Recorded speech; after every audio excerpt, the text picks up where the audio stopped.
നല്ല കഥ. ഭർത്താവായാലും ഇങ്ങനെ വേണം. നിങ്ങളൊരു കാര്യം ചോദിച്ചാൽ നിങ്ങൾ സത്യം പറയുമോ? ഞാനൊരു ദിവസം മരിച്ചുപോയാൽ നിങ്ങൾ വേറെ കല്യാണം കഴിക്കുമോ? അങ്ങനെ ചോദിച്ചാൽ ഞാൻ വേറെ കല്യാണം കഴിക്കും. അത് വേറൊന്നുമല്ല, ഇത്രയും നാളും നീ വെച്ച് വിളമ്പി തന്നതുകൊണ്ട് ഞാൻ പാചകം ചെയ്യാൻ പഠിച്ചില്ല. എൻ്റെ വസ്ത്രങ്ങളൊക്കെ അലക്കി തന്ന നീ ആയതുകൊണ്ട് അലക്കാനും പഠിച്ചില്ല. പിന്നെ ഞാൻ ജോലിക്ക് പോകുമ്പോൾ നമ്മുടെ പിഞ്ചു കുഞ്ഞുങ്ങളെ വളർത്തി വലുതാക്കിയതൊക്കെ നീ തന്നെയല്ലേ. അപ്പോൾ ഇതൊക്കെ ചെയ്യാൻ നിനക്ക് പകരമായിട്ട് എന്തായാലും എൻ്റെ ജീവിതത്തിൽ ഒരാൾ വേണം. അല്ലാതെ ഒറ്റയ്ക്ക് എനിക്ക് ഒന്നും കഴിയില്ല എന്ന് നിനക്കറിയാമല്ലോ. ഓട്ടെ, അഥവാ ഞാനാണ് ആദ്യം മരിക്കുന്നെങ്കിൽ നീ കല്യാണം കഴിക്കുമോ? ഒരിക്കലും കഴിക്കത്തില്ല. അപ്പോൾ നിനക്ക് എന്നോട് അത്രയ്ക്ക് ഇഷ്ടമുണ്ടായിരുന്നോ? ഏയ്, അതുകൊണ്ടൊന്നുമല്ല.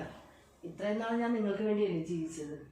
വെച്ച് വിളമ്പിയും നിങ്ങളുടെ വസ്ത്രങ്ങൾ അലക്കിയും നിങ്ങൾ വരച്ച ലക്ഷ്മണരേഖയിലാണ് ഞാൻ ഇതുവരെ ജീവിച്ചത്. ഞാൻ മറ്റൊരു വിവാഹം കഴിച്ചാൽ ഇത് തന്നെയല്ലേ എൻ്റെ അവസ്ഥ. അതുകൊണ്ട് ഇനിയെങ്കിലും എനിക്ക് വേണ്ടി ജീവിക്കണം. അതുകൊണ്ടാണ് ഞാൻ കല്യാണം കഴിക്കുന്നില്ല എന്ന് പറഞ്ഞത്.